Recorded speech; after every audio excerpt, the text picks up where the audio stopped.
Hello दोस्तों, मैं राजू वर्मा आपका अपने यूट्यूब चैनल के वी स्टडी पॉइंट में आपका स्वागत करता हूं। दोस्तों, आज हम इस वीडियो में जो है संविधान से संबंधित कुछ महत्वपूर्ण प्रश्नों के बारे में बताएंगे जो आने वाली प्रतियोगी परीक्षाओं के लिए काफ़ी महत्वपूर्ण होंगे।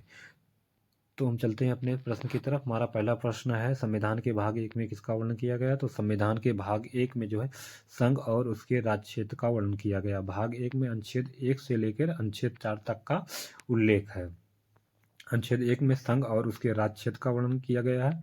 अनुच्छेद 2 में जो है नए राज्य के प्रवेश या स्थापना का उल्लेख किया गया है। अनुच्छेद 3 में जो है नए राज्य के निर्माण और उसके क्षेत्र सीमा नामों में परिवर्तन का उल्लेख किया गया है।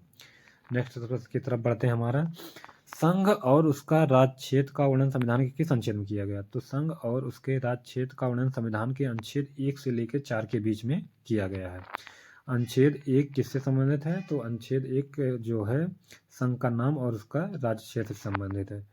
नेक्स्ट क्वेश्चन की तरफ बढ़ते हैं। अनुच्छेद 2 किससे संबंधित है? तो अनुच्छेद 2 नए राज्य के प्रवेश या निर्माण से संबंधित है। भाग 2 में किसका वर्णन किया गया है? तो भाग 2 में जो है नागरिकता का उल्लेख किया गया है। नागरिकता का उल्लेख अनुच्छेद जो है 5 से 11 के बीच में किया गया है। नेक्स्ट क्वेश्चन की तरफ बढ़ते हैं।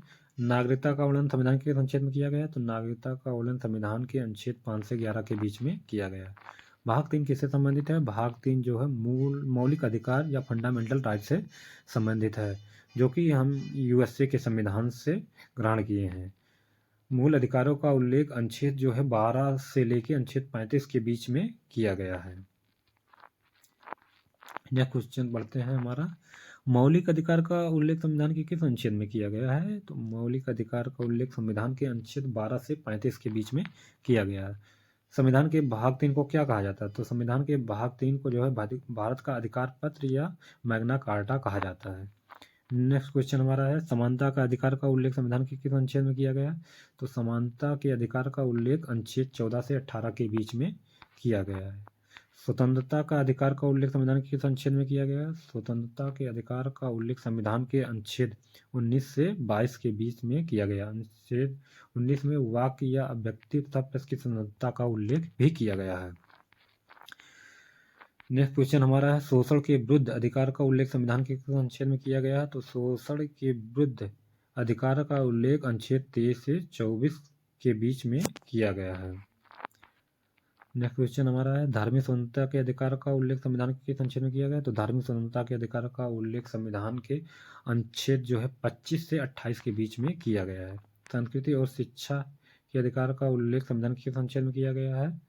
तो संस्कृति और शिक्षा के अधिकार का उल्लेख जो है अनुच्छेद 29 से 30 के बीच में किया गया है। इसके अनुसार जो अल्पसंख्यक अपनी शिक्षण संस्थाओं की स्थापना कर सकते हैं। संवैधानिक उपचारों का अधिकार का उल्लेख संविधान के किस अनुच्छेद में किया गया? तो संवैधानिक उपचारों के अधिकार का उल्लेख अनुच्छेद 32 में किया गया, जिसे संविधान का मैग्ना कार्टा भी कहा जाता है। भाग 4 किससे संबंधित है? तो भाग 4 जो है राज्य के नीति निर्देशक तत्वों से संबंधित है, जो कि आयरलैंड से लिए गए हैं। राज्य के नीति निर्देशक तत्वों का उल्लेख अनुच्छेद जो है 36 से 51 के बीच में किया गया है। राज्य के नीति निर्देशक तत्वों का उल्लेख संविधान के किस अनुच्छेद में किया गया है? तो राज्य के नीति निर्देशक तत्वों का उल्लेख अनुच्छेद जो है 36 से 51 के बीच में किया गया है। राज्य के नीति निर्देशक तत्व को किस देश से ग्रहण किया गया है? तो राज्य के नीति निर्देशक तत्वों को संविधान आयरलैंड के संविधान से ग्रहण किया गया। भाग 4 का किससे संबंधित है? तो भाग 4 का जो है मौलिक कर्तव्यों से संबंधित है, जो कि रसिया के संविधान से लिया गया है। मौलिक कर्तव्यों की संख्या कुल 11 है। प्रारंभ में इसकी संख्या 10 थी। मूल कर्तव्यों का उल्लेख संविधान के किस अनुच्छेद में किया गया? मूल कर्तव्यों का उल्लेख संविधान के अनुच्छेद 51 का के तहत किया गया है। नेक्स्ट क्वेश्चन, भाग 5 किससे संबंधित है? तो भाग 5 जो है कार्यपालिका, भारत के नियंत्रक, महालेखा परीक्षक, संसद तीनों से संबंधित है। भारत का राष्ट्रपति किस अनुच्छेद से संबंधित है? तो भारत का राष्ट्रपति अनुच्छेद 52 से संबंधित है। अनुच्छेद 52 के अनुसार भारत का एक राष्ट्रपति होगा।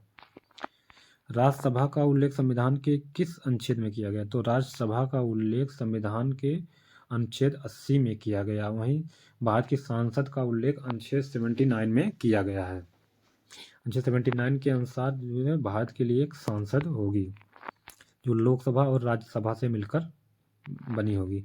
लोकसभा का उल्लेख संविधान के किस अनुच्छेद में किया गया? तो लोकसभा का उल्लेख संविधान के अनुच्छेद 81 में किया गया है। नेक्स्ट क्वेश्चन, राज्य के राज्यपाल संविधान के किस अनुच्छेद से संबंधित है? तो राज्यों के राज्यपाल जो है संविधान के अनुच्छेद 153 के से संबंधित। इसके अनुसार अनुच्छेद 153 के अनुसार प्रत्येक राज्यों के लिए एक राज्यपाल होगा।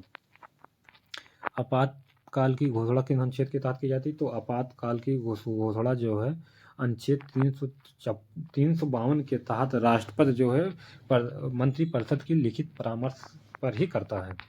संविधान के अनुसार भारत में आपातकाल की घोषणा कौन करता है? संविधान के अनुसार भारत में आपातकाल की घोषणा भारत का राष्ट्रपति करता है। संविधान में संशोधन करने का प्रावधान किस अनुच्छेद में दिया गया है? संविधान में संशोधन करने का प्रावधान अनुच्छेद 368 में दिया गया है। भाग 9 किससे संबंधित है? भाग 9 जो है पंचायतों से संबंधित है, जिसे 73वें संविधान संशोधन 1992 द्वारा संविधान में जोड़ा गया है। भाग 9 का किससे संबंधित है? भाग 9 का जो है नगर पालिकाओं से संबंधित, जिसे 74वें संविधान संशोधन 1992 द्वारा जोड़ा गया है। भाग 10 किससे संबंधित है? तो भाग 10 जो है संघ और राज्यों के अधीन सेवाओं से संबंधित है। प्रधानमंत्री के पद का प्रावधान संविधान के किस अनुच्छेद में किया गया? तो प्रधानमंत्री के पद का प्रावधान संविधान के अनुच्छेद 74 में किया गया। इसके अनुसार भारत के लिए एक मंत्रिपरिषद होगी, जिसका प्रधान जो है प्रधानमंत्री होगा। भारत का निर्वाचन आयोग किस अनुच्छेद के तहत गठित किया? भारत में निर्वाचन आयोग जो है अनुच्छेद 324 के तहत गठित किया गया है। भाषाओं से संबंधित भाग कौन सा है? तो भाषाओं से संबंधित भाग 17 है। इसमें गलती से कोई ऑप्शन नहीं दिया है, मिस्टेक से। नेक्स्ट क्वेश्चन बढ़ते हैं। भारत में राष्ट्रपति शासन किस अनुच्छेद के तहत लगाया जाता है? भारत में राष्ट्रपति शासन जो है अनुच्छेद 356 के तहत लगाया जाता है। वहीं अनुच्छेद 360 के तहत भारत में वित्तीय आपात की घोषणा की जाती है। भारतीय संविधान में वर्तमान में कितने अनुच्छेद है? भारतीय संविधान में मूल रूप से 395 अनुच्छेद थे, परंतु वर्तमान समय में 400 से ज़्यादा अनुच्छेद हो चुके हैं। वर्तमान में भारतीय संविधान में कितनी अनुसूचियां हैं? वर्तमान में भारतीय संविधान में 12 अनुसूचियां थी। मूल रूप से संविधान में 8 अनुसूचियां थी, लेकिन 4 अनुसूचियों के जोड़ने के बाद वर्तमान समय में भारत में 12 अनुसूचियां हैं। वर्तमान समय में भारतीय संविधान में कितने भाग हैं? वर्तमान समय में भारतीय संविधान में जो है 25 भाग है। शुरुआती में संविधान में जो है 22 भाग थे, लेकिन 4 भाग जोड़े गए और भाग 7 को निरसित करने के बाद वर्तमान में जो है 25 भाग हैं। मूल संविधान में कितने अनुच्छेद थे? मूल संविधान में जो है 395 अनुच्छेद थे। मूल संविधान में कितने भाग थे? तो मूल संविधान में जो है 22 भाग थे। मूल संविधान में कितनी अनुसूचियां थी? तो मूल संविधान में 8 अनुसूचियां थी। दोस्तों, इस वीडियो में बस इतना ही। मिलते हैं अपने नेक्स्ट वीडियो में, तब तक के लिए जय हिंद।